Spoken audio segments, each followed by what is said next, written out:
Hello, le Rewind, back again sur sonvideo.com et cette fois-ci on va remonter aux origines du rap français. NTM, non. Ministère amer, non pas tout à fait. Plus au sud, sur la planète Mars, plus exactement, puisque c'est à Marseille que nous allons passer quelques instants avec le groupe qui a fait démarrer le rap du sud. On parle bien évidemment de Imperial Asiatic Man, à savoir IAM. IAM sur les Rewind, go!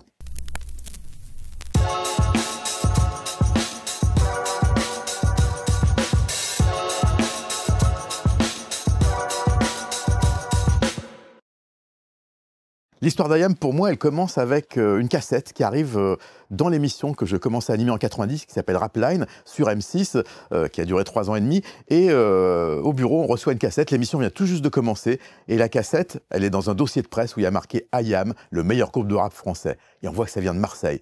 Et là, je me dis, non mais, ils sont marrants les Marseillais, vraiment, toujours à dire n'importe quoi. Et là, on écoute ça. Oui, parce que c'était une cassette. La cassette, c'est Concept, 13 morceaux signés IAM. Et à l'issue de l'écoute de cette cassette, le constat est clair, ils ont raison, c'est effectivement le meilleur groupe de rap français. Alors bien sûr, ils ne sont pas les seuls. NTM a déjà commencé à envahir l'espace avec notamment le morceau Je rappe sur la compétition Rap Attitude et puis Le Monde de Demain, qui sera leur premier maxi, qui va être un coup de tonnerre. Il y a aussi plein de groupes qui s'agitent dans la galaxie parisienne ou banlieusarde. Il y a Assassin, Ministère amer, qui va bientôt prendre son envol. Mais ça, c'est quelque chose qui a été enregistré à la fin des années 80, vraisemblablement en 88-89, et tout est déjà là. L'obsession pour les pyramides, l'Égypte antique, les noms incroyables, puisque le DJ s'appelle Khéops, du nom d'une des 3 pyramides du Caire, le rappeur c'est Akhenaton, pharaon de la 4e dynastie. Shuriken, son acolyte, lui, a des influences asiatiques venues un petit peu d'ailleurs que d'Égypte. Et puis, il y a aussi le danseur Malek Sultan, il y a Imhotep, l'architecte alphabétique. Bref, un délire et des samples incroyables, puisque sur cet album Concept, on va entendre comment dire, ce qui va se développer sur le premier album officiel de la planète Mars, c'est-à-dire des samples tirés du Son et Lumière de Karnak. En effet, quand on va en Égypte pour voir les pyramides, d'une part au Caire, mais aussi à Luxor, donc à Memphis, la vallée des rois et la vallée des reines, eh bien on a un son et lumière qui est très bien fait, avec une version allemande, anglaise, italienne et française. Et c'est la version française que le DJ Khéops a samplé sans pitié. Et c'est pour ça que tout au long de cette cassette, on entend des choses comme « Mon œil gauche est le jour, mon œil droit est la nuit, et le Nil coule sous mes sandales ». En forme, Gianni, on vient nouveau déclarant la nouvelle ère de panique. Tu restes statique, Bélier réalise ainsi, crie au monde de ceci que je suis AM. Donc, ce premier album Concept, il est révolutionnaire parce que d'abord, il montre que le rap, ça n'est pas seulement Paris et la région parisienne, et puis que ces Marseillais-là, eh bien, ils ont quelque chose d'assez incroyable. Des morceaux comme Elvis, Je ne serai pas soumis à l'État, Total Khéops, il y a de la géopolitique, il y a un peu d'humour, qu'on retrouvera encore plus dans l'album de la planète Mars, il y a de l'introspection, et il y a surtout des rimes incroyables, des rimes balancées par le MC Akhenaton et l'autre MC Shuriken. Bref, un groupe pleinement opérationnel qui démarre avec cette cassette Concept. Concept qu'on retrouvera. Alors là, bon, c'est pas bien parce que c'est un bootleg, mais bon, hein, c'est le rap, donc voilà, c'est IAM Concept Mixtape. Pour ceux qui veulent aller fouiner et trouver ce disque, parce que la cassette, inutile de vous dire qu'elle est non seulement introuvable, mais quand elle est trouvable, elle est hors de prix. C'était les débuts d'IAM, c'était Concept, et ça n'était que le début. IAM Suite Rewind numéro 2. Alors, le premier album officiel après la cassette Concept est sorti, il s'appelle De la planète Mars, il sort fin 91. Il contient des singles comme Red, Black and Green, Tam Tam de l'Afrique, qui pour la première fois sample le Pastime Paradise de Stevie Wonder, qui sera réutilisé 4 ans plus tard par Coolio et Elvi pour le fameux single Gangsta Paradise. Et puis, eh bien, la suite va être assez spectaculaire, puisque une des exigences d'IAM avec leur maison de disques de l'époque, qui était d'abord Label Noir et qui va devenir De Label, c'est de sortir un double album. Attention, pas un double album vinyle, mais un double album CD, c'est-à-dire quelque chose comme 2h30 de musique. La maison de disques refuse dans un premier temps, IAM ne cède pas, et ils auront gain de cause. Cet album, ce sera Ombre et Lumière. Ombre et Lumière, sur lequel on va retrouver encore une fois les samples du fameux Son et Lumière de Karnak, les temples de Karnak, Thèbes aux 100 portes, texte magnifique par ailleurs. Et puis, qui va montrer, comment dire, l'éclectisme et la virtuosité d'IAM, puisque c'est un album qui part dans toutes les directions. Il y a du mystique, il y a du comique, il y a du profond, il y a du politique, il y a de l'émotion. Il y a surtout un morceau qui va presque causer la perte d'IAM, en fait. Je m'explique. Quand on a un tube, souvent, la crainte de l'artiste qui a un énorme tube, c'est d'être réduit à ce tube. Le meilleur exemple de ça en France, c'est Patrick Hernandez, Born to Be Alive. Ceci étant, lui, il l'assume très bien. Ça fait plus de 40 ans qu'il vit sur le succès de Born to Be Alive. Il en tire encore plusieurs milliers d'euros tous les mois, rien qu'en droits dérivés et autres. Donc, très bien. Mais dans le cas d'IAM, ce succès, il va être destructeur, en tout cas il risquera de l'être, puisque le succès en question, vous l'aurez tous deviné, c'est « Je danse le Mia ». Pardon pour l'accent chill. Au début des années 80, je me souviens des soirées où l'ambiance était chaude et les mecs rentraient. Stan Smith sur pied, le regard froid, ils scrutaient la salle, le trois quarts en cul roulé autour du bras. Donc « Je danse le Mia » qui va être un tube, qui est en fait la suite d'un morceau qu'il y avait sur le premier album, où déjà en genèse, on entendait ce délire sur les années 80. Et puis, il va connaître un gros succès, notamment parce qu'il a un sample qui est énorme et qui va d'ailleurs causer beaucoup de problèmes de clearance. Ce sample, c'est « Give Me the Night » de George Benson, tube produit par Quincy Jones, tube énorme, et qui donne une ampleur au morceau, qui en plus est extrêmement bien écrit, puisqu'il raconte en fait eh bien, ces fameuses années 80, quand on écoutait Midnight Star, Delegation, Shalamar, les concours de danse, avec un clip réalisé par Michel Gondry, très très drôle et très très bien fait. Et ce tube va devenir un tube français pour l'année 1994. C'est-à-dire que, en fait, le Mia va plaire à tout le monde, y compris, et c'est important, à ceux qui n'aiment pas le rap. Et croyez-moi, en 94, ils étaient beaucoup à ne pas aimer le rap. En effet, le rap français est une musique qui a quand même dû, on le rappelle, survivre à plusieurs mises à mort de divers médias, journalistes et rock critiques qui pensaient que ça n'était qu'une mode, avec des groupes comme IAM, NTM, Ministère Amer, des artistes comme Solar et plein d'autres. On a eu l'occasion de s'apercevoir que ça n'était pas le cas. Mais donc, Ombre et Lumière va être un album qui va montrer l'éclectisme d'IAM et qui contient donc ce fameux Mia.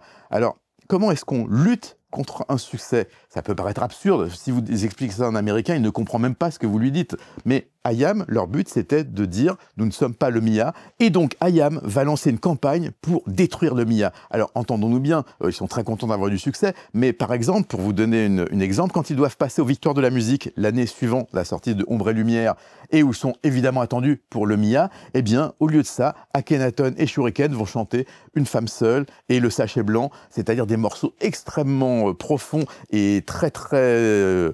comment dire, triste et même angoissant sur la drogue et sur les mères célibataires.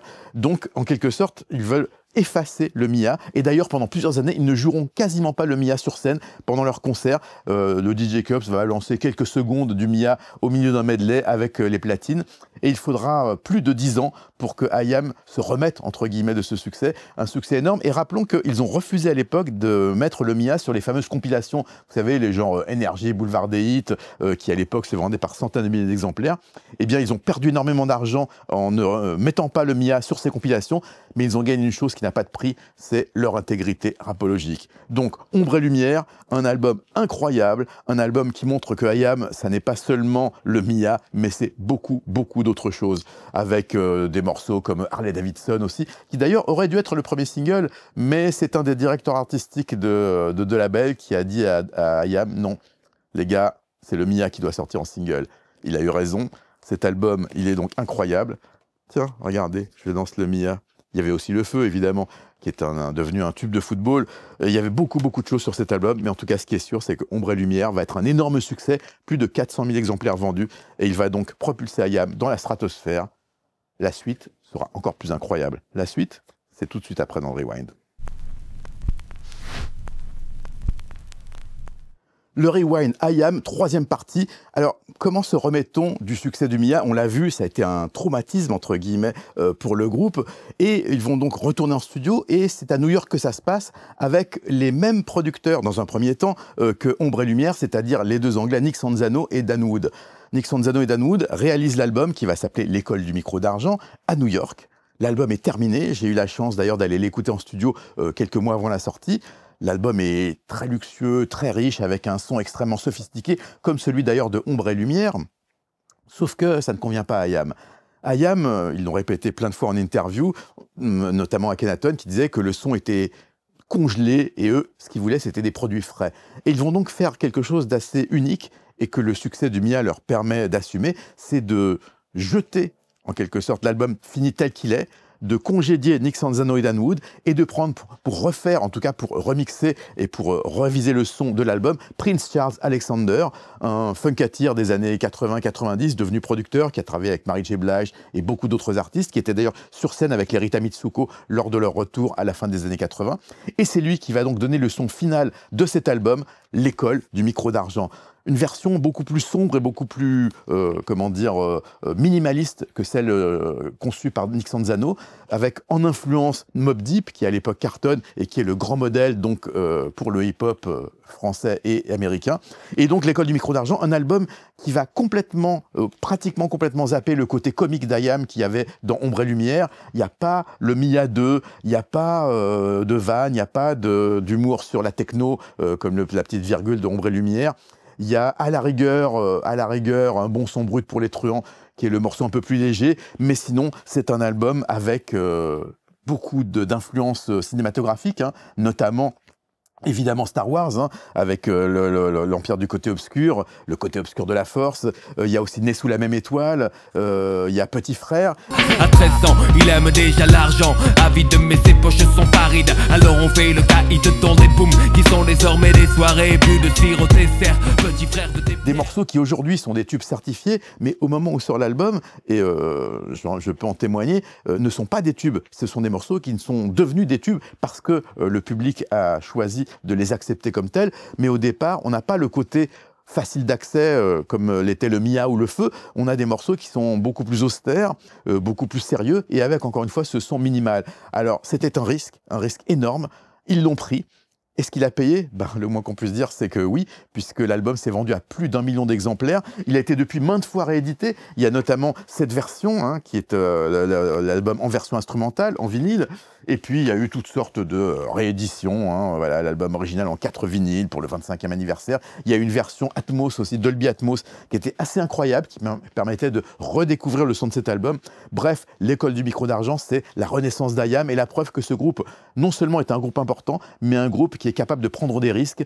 Et il faut le savoir, dans la musique, les risques, des fois, ça paye. Ça a payé avec L'école du micro d'argent, qui est l'album le plus référentiel et le mieux vendu d'IAM. Et pourtant, on le sait, c'était pas gagné au départ.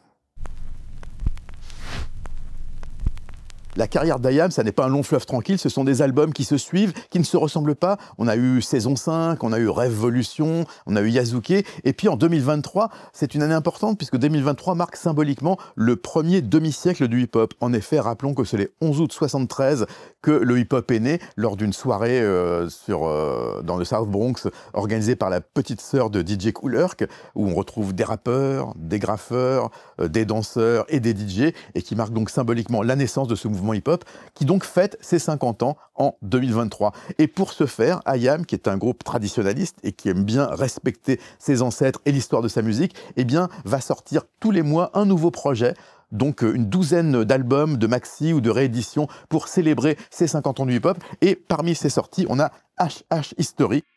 À quoi tu veux t'attendre quand l'amour et l'eau manquent? L'humanité c'est de la pâtée pour les chenilles des tanks.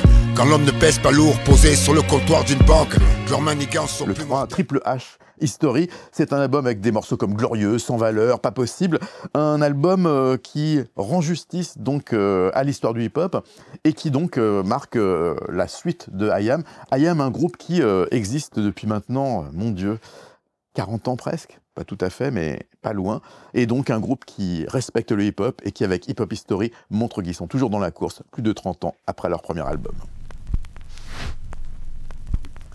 Rewind 5, consacré à IAM, IAM, Imperial Asiatic Man, c'était l'abréviation des débuts, un groupe qui a beaucoup évolué, dont le logo a changé. Alors pour ce 5e Rewind, on aurait pu prendre cet album, Rime Essentielle, qui est un petit peu un résumé, c'était 4 maxi sortis à la suite, transformés en un album énorme, où on voit les différents logos, l'évolution d'IAM, mais on a préféré prendre, sorti en 2023, la même année que HH History, le Warrior Tour. Le Warrior Tour, qu'est-ce que c'est ? Eh bien, c'est un album qui contient des morceaux connus d'IAM, hein, bon son brut pour des truands, l'Empire du côté obscur, d'autres moins connus, enregistrés live en studio. H au kilo, poète armé de stylo, réserve de créativité, hangar silo, sa philo, bloc 20, pack de Heineken dans les mains, oubliant en tirant sur un gros... IAM live, oui, mais IAM en studio. Alors, ça peut paraître un petit peu paradoxal, mais en tout cas, ce qui est sûr, c'est que c'est une bonne façon de retrouver l'IAM d'antan, remixés, et puis des nouveaux morceaux, puisque certains sont assez récents, hein, comme Le Train de l'Argent notamment,